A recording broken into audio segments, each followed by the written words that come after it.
Hello students, welcome to my channel Pragati institute. अपने last video में जो कि मेरा समायोजनाओं का था, एडजस्टमेंट का, उसमें मैंने आपको 4 समायोजनाओं के बारे में बता दिया था। उपार्जित आय तक हो गया था।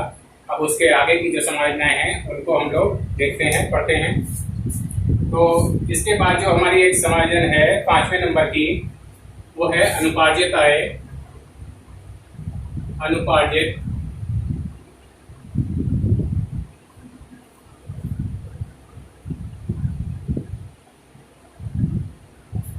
अनुपार्जित आय, इंग्लिश में कहते हैं इसको अनएक्रूड इनकम। अनएक्रूड इनकम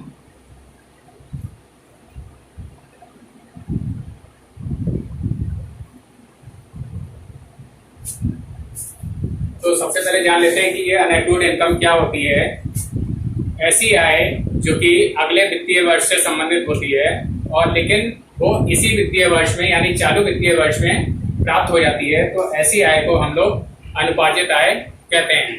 मीन्स कि उस आय के लिए अभी हमने काम नहीं किया है, लेकिन वो आय इनकम हमें एडवांस में प्राप्त हो गई है, तो ऐसी इनकम को हम अनुपार्जित आय या अनएक्रूड इनकम कहते हैं। तो इसका जर्नल एंट्री किस तरह से होती है या इसका ट्रीटमेंट किस तरह से प्रॉफिट एंड लॉस या बैलेंस शीट में होता है, उसको हम लोग देखते हैं। तो सबसे पहले जर्नल एंट्री को देखते हैं। जर्नल एंट्री क्या बनेगी इसकी, देखिए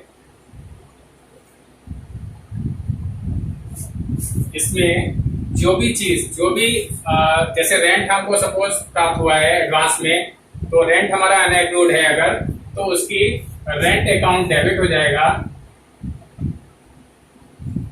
अकाउंट डेबिट, और to unaccrued rent, unaccrued rent account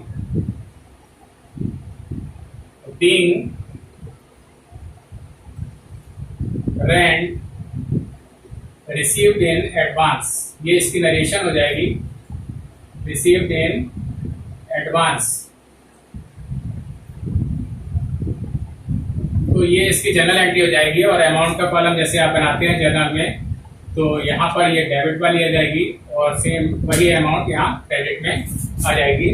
तो इस तरह से ये अनएक्रूड रेंट अगर है हमारा, तो उसकी जर्नल एंट्री इस तरह से बन जाएगी। अब इसको प्रॉफिट एंड लॉस अकाउंट में हम किधर दिखाएंगे उसको देखते हैं। तो प्रॉफिट एंड लॉस जैसे कि हमारे ये कॉलम्स ऐसे होते हैं,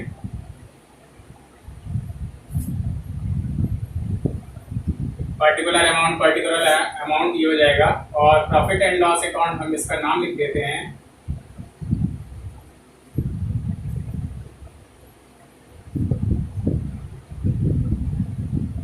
और इसमें जो हमारा रेंट दे रखा होगा, चूंकि रेंट हमारा यहाँ पर इनकम से रिलेटेड बात हो रही है, तो चूंकि रेंट तो मतलब पेड भी होता है और रेंट रिसीव्ड भी होता है। अब चूंकि इनकम की बात हो रही है, अनएक्रूड इनकम की बात हो रही है, तो ये जो रेंट होगा वो हमारा क्रेडिट साइड में शो कर रहा होगा प्रॉफिट एंड लॉस के। तो बाई रेंट की जो अमाउंट है उसको आप अंदर लिख लेंगे, और जो अनएक्रूड का अमाउंट है सपोज 200 है या जो भी है, तो वो अमाउंट हम इसमें से लेस कर देंगे। एक्रूड प्लस हो जाता है, अनएक्रूड लेस हो जाता है। तो अनएक्रूड, ACCRUED, अनएक्रूड रेंट जो होगा उसको हम यहाँ पर माइनस कर देंगे और जो बचा हुआ होगा वो इधर आ जाएगा इसमें। अब बैलेंस शीट में इसका क्या ट्रीटमेंट होगा देखते हैं।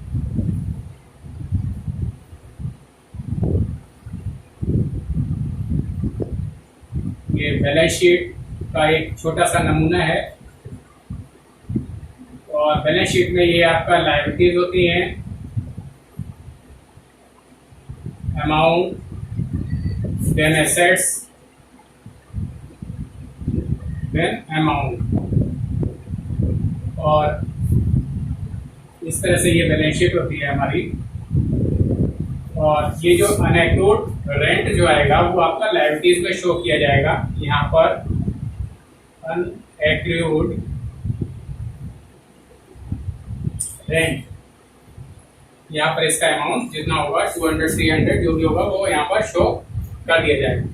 तो स्टूडेंट्स ये अनुपार्जित आय या अनअप्रूव्ड इनकम का ट्रीटमेंट क्या जनरल एंट्री होती है और क्या इसका प्रॉफिट एंड लॉस और बैलेंस शीट में ट्रीटमेंट होता है वो मैंने आपको बताया। अब हम लोग इससे अगली समायोजन की तरफ चलते हैं। तो स्टूडेंट्स अब जो नेक्स्ट हमारी समायोजना है जो एडजस्टमेंट है वो है संपत्तियों पर ह्रास, यानी ये 6 नंबर की समायोजन है संपत्तियों पर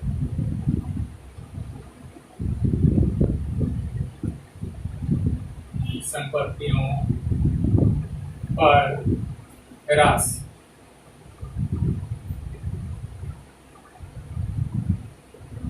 डेप्रिसिएशन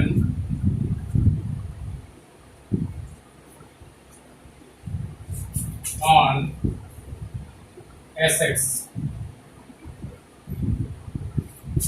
तो संपत्तियों का ह्रास क्या चीज है इसको पहले समझ लेते हैं। हर एक बिजनेस में बिजनेस को चलाने के लिए कुछ एक स्थायी संपत्तियां जरूर होती हैं। ये फर्नीचर हो सकता है। तो ये सारी जो एसेट्स होती हैं ये फिक्स्ड एसेट्स होती हैं और एक लॉन्ग टर्म के लिए होती हैं। अब चूंकि जब बिजनेस चलेगा तो उसमें ये जो संपत्तियां हैं इनके मूल्य में कुछ ना कुछ कमी अवश्य आएगी। जैसे प्लांट एंड मशीनरी है तो मशीनरी जब चलेगी तो उसमें गिरावट आ सकती है। बिल्डिंग जब यूज़ होगी तो बिल्डिंग की भी वैल्यू में कुछ कमी आ सकती है। तो इस तरह से जो ये एसेट्स के मूल्य में जो कमी आती है उसकी वैल्यू में जो कमी आती है तो उसको हम ह्रास कहते हैं। ह्रास का मतलब कमी, संपत्तियों के मूल्य में आने वाली कमी। अब इसको हम किस तरह से ट्रीट करते हैं तो देखिए ज़रा इसकी जर्नल एंट्री हम क्या बनाएंगे। सबसे पहले तो ये देखिए, तो इसकी जर्नल एंट्री देखते हैं सबसे पहले।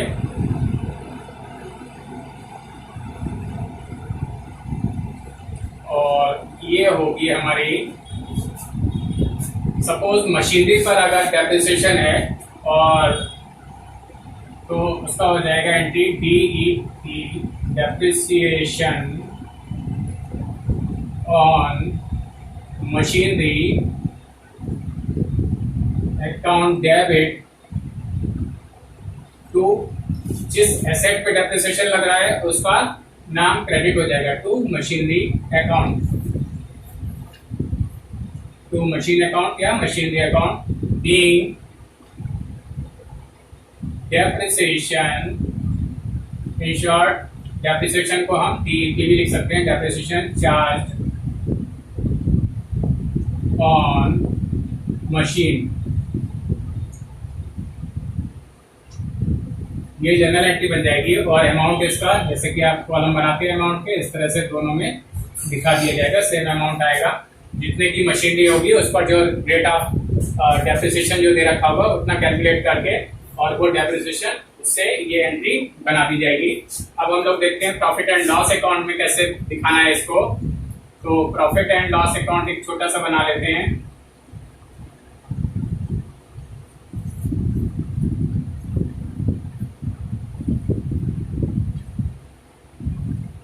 और इसमें जो डेप्रिसिएशन ऑन मशीन करके ये 2 में दिखा दिया जाएगा, जैसे और आइटम्स दिखाते हैं उसी तरह से डेप्रिसिएशन ऑन मशीन, ये इसका अमाउंट यहाँ पर आ जाएगा। डेप्रिसिएशन ऑन फर्नीचर है, डेप्रिसिएशन ऑन बिल्डिंग है, तो जैसा भी होगा वो उसका नाम यहाँ पर आ जाएगा और यहाँ पर भी वही उसी हिसाब से नाम चेंज होते जाएंगे। अब हम लोग देखते हैं कि बैलेंस शीट में किस तरह से दिखाना है डेप्रिसिएशन को। ये बैलेंस शीट, ये हो गया और ये लायबिलिटीज हो गई। अमाउंट, एसेट्स, अमाउंट,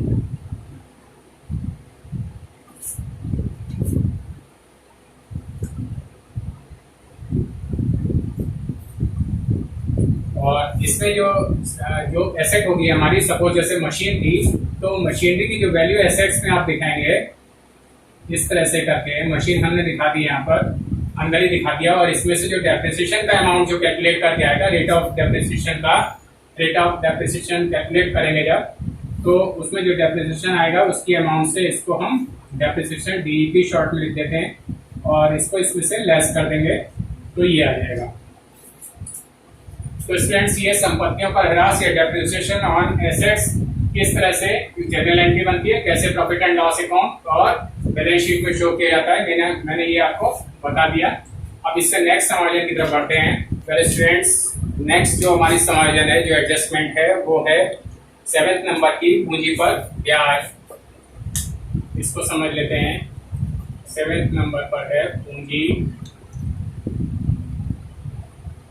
पर ब्याज, यानी इंटरेस्ट ऑन कैपिटल।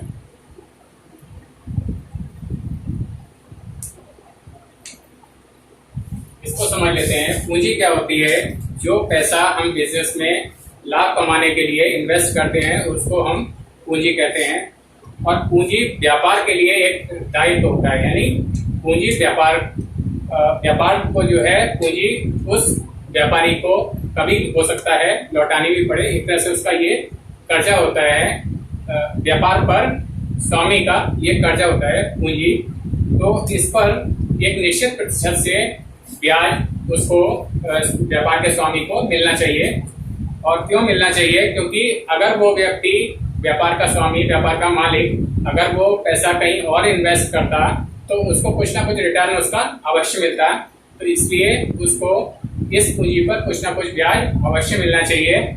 और ये जो पूंजी पर ब्याज है, अगर देखा जाए तो व्यापार के लिए तो एक खर्चा है, उसके लिए एक तरह से हानि है, और लेकिन व्यापार का जो स्वामी है उसके लिए लाभ है, उसके लिए इनकम की तरह से है। तो इसके लिए कैसे हम ट्रीट करते हैं, कैसे जनरल एंट्री बनती है, देखते हैं।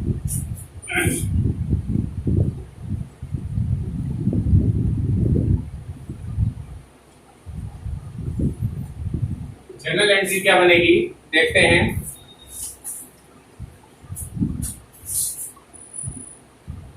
Interest on capital account debit, interest on capital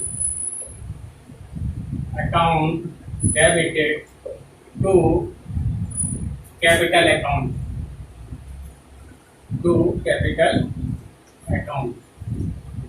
being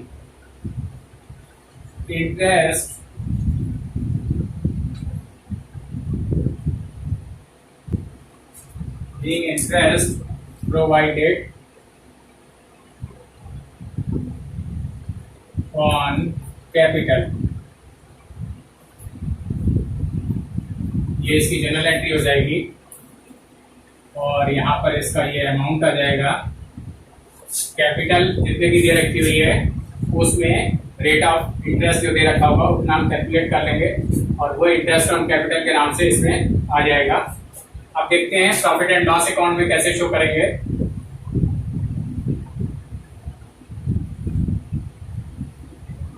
ये प्रॉफिट एंड लॉस अकाउंट हो गया।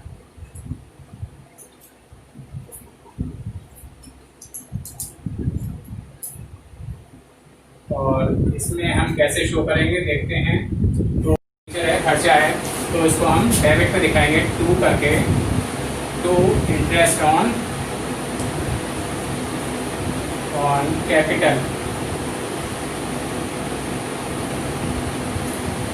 यहाँ पर इसका अमाउंट आ जाएगा, जितना कैपिटल पर हमने रेट ऑफ इंटरेस्ट कैलकुलेट किया होगा वो अमाउंट केवल आएगा यहाँ पर। और अब हम लोग देखते हैं बैलेंस शीट में कैसे शो करना है।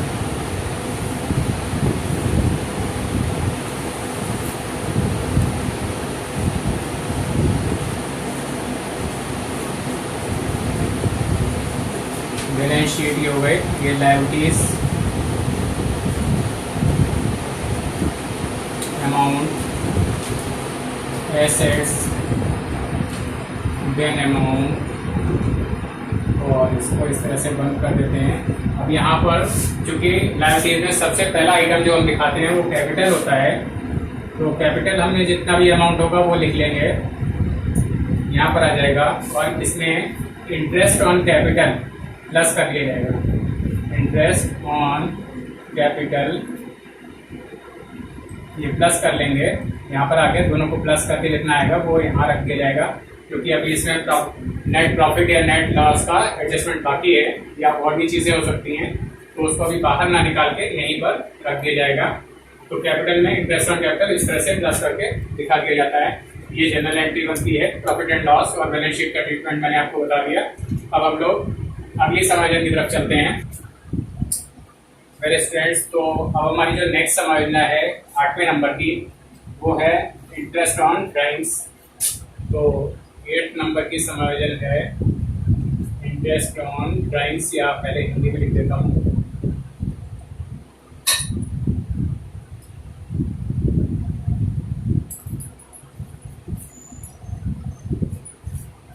आहरण पर ब्याज, आहरण पर ब्याज,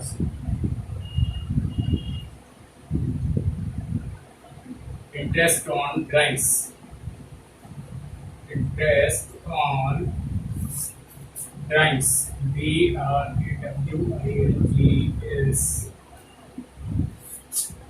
आहरण क्या होता है पहले भी मैं बता चुका हूँ। जब व्यापारी अपनी निजी आवश्यकताओं की पूर्ति हेतु कुछ पैसा व्यापार से निकालता है तो उसे हम आहरण कहते हैं। अब चूंकि आहरण में पैसा बिजनेस से जब निकालेंगे तो बिजनेस में जो कैपिटल लगी हुई है वो कैपिटल कम हो जाएगी। तो जिस तरह से पूंजी पर ब्याज व्यापारी को मिलता है, व्यापारी के लिए इनकम होती है, तो उससे just opposite interest on drawings है। और इंटरेस्ट ऑन ड्राइंग्स बिजनेस के लिए तो आमदनी है, बिजनेस के लिए इनकम है, जबकि व्यापारी के लिए व्यक्तिगत रूप से हानि है। तो इसको किस तरह से जनरल एंट्री बनती है देखते हैं हम लोग। सबसे पहले इसकी जनरल एंट्री समझ लेते हैं।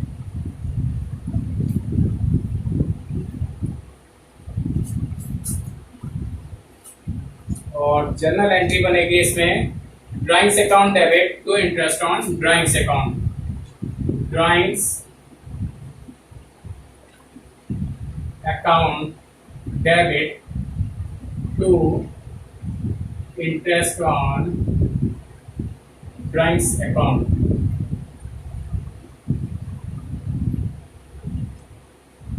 बीइंग, नरेशन भी लिखेंगे, हर एक जनरल एंट्री में नरेशन लिखना जरूरी है। Being interest charge on drawings, interest charge on drawings. चाहे तो आप इसका रेट भी मेंशन कर सकते हैं, एट द रेट ऑफ 5% या 6% जो भी है वो आप लिख सकते हैं इसमें। और इसका अमाउंट भी जनरल एंट्रीज में जैसे दिखाते हैं यहाँ पर और यहाँ पर आ जाएगा ये। तो ये इसकी जनरल एंट्री हो गई। इंटरेस्ट को शॉर्ट में INT भी लिख देते हैं। अब प्रॉफिट एंड लॉस अकाउंट में किस तरह से इसका ट्रीटमेंट होगा देखते हैं।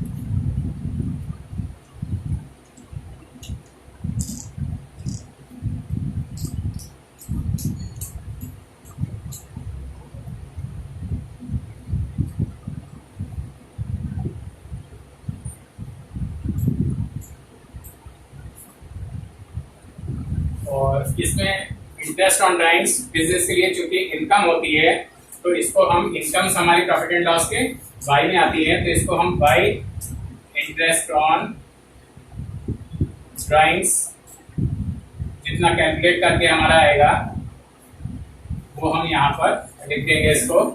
और अब बैलेंस शीट में देखते हैं किस तरह से दिखाया जाएगा।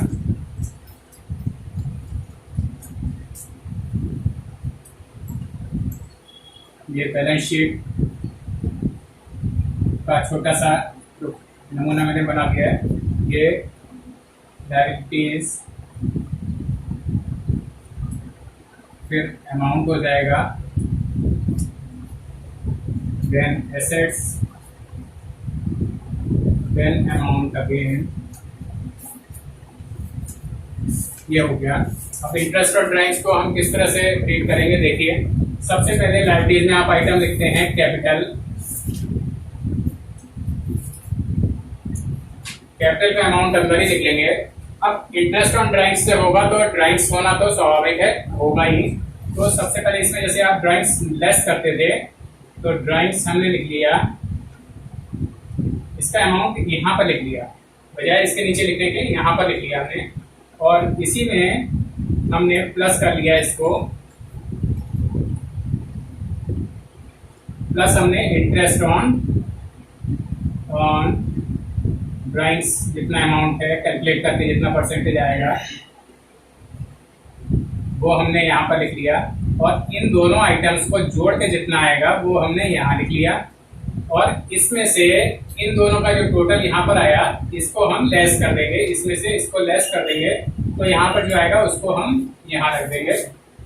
क्योंकि इसमें net profit and net loss का भी एडजस्टमेंट करना होता है, तो इसकी अमाउंट को बाहर ना निकाल के उसको अभी अंदर ही रखेंगे। तो स्टूडेंट्स, ये आरंभ पर ब्याज का किस तरह से जनरल एंट्री और प्रॉफिट एंड लॉस अकाउंट में और कैसे बैलेंस शीट में ट्रीटमेंट होता है वो मैंने आपको बता दिया। अब हम लोग एक दूसरी समायोजन की तरफ बढ़ते हैं। पहले स्टूडेंट्स, अब हमारी जो नेक्स्ट समायोजन है, अगला जो एडजस्टमेंट है वो अशोध ऋण है, यानी बैड डेट्स। तो 9th नंबर की समायोजन अशोध ऋण।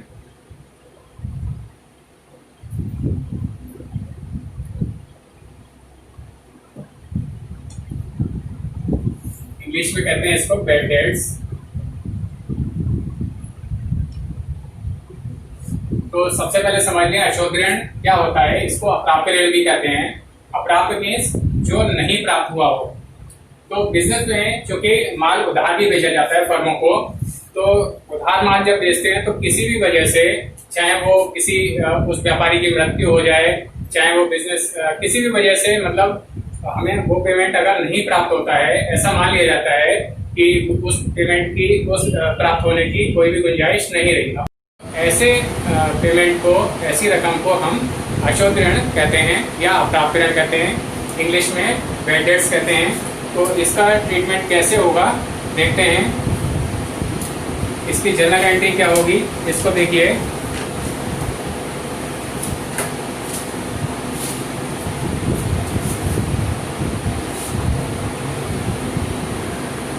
जर्नल एंट्री बनेगी इसकी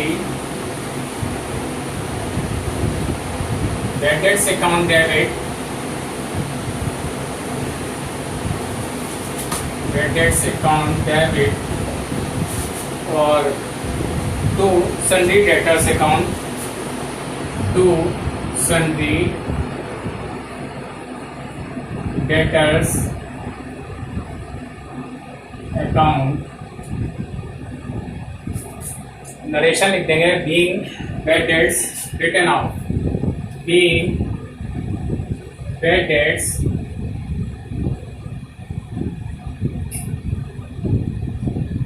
written off।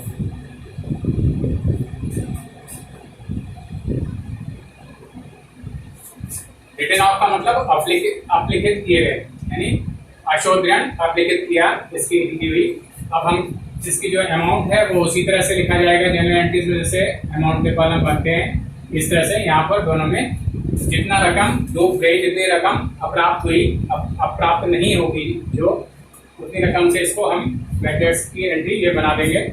आप प्रॉफिट एंड लॉस अकाउंट में कैसे लिखेंगे देखिए।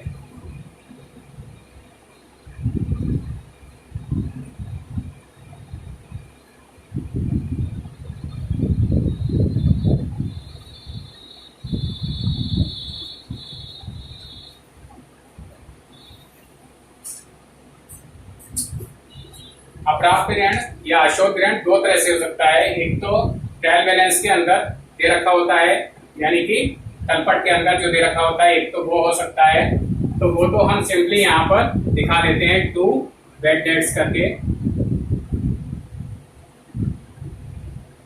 ये आ गया, अंदर ही रखेंगे।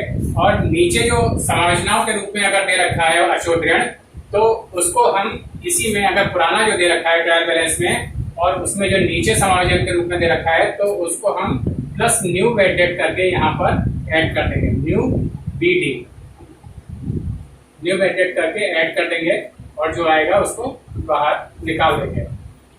तो बैड डेट्स दो तरह से हो सकता है, एक तो ट्रायल बैलेंस के अंदर अगर हो, और एक अगर नीचे समायोजन के रूप में दे रखा हो। दोनों के बारे में मैंने आपको बता दिया। अब बैलेंस शीट में किस तरह से दिखाएंगे उसको देखिए।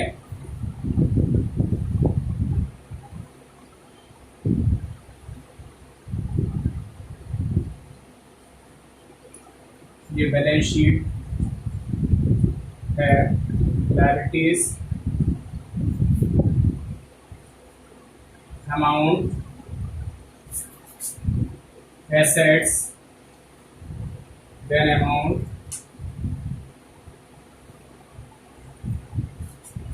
तो इसमें क्योंकि जब डेटर्स होंगे तो डेटर्स तो होना स्वाभाविक है, तो यहाँ पर जैसे आप एसेट्स में डेटर्स दिखाते हैं, ये हमने रख लिया अंदर, और इसमें से जितना डेटर्स हो गया यानी जितना पैसा डूब गया और अगर वो समायोजन के रूप में दे रखा है नीचे, तो केवल इसमें से लेस करेंगे माइनस बैड डेट्स।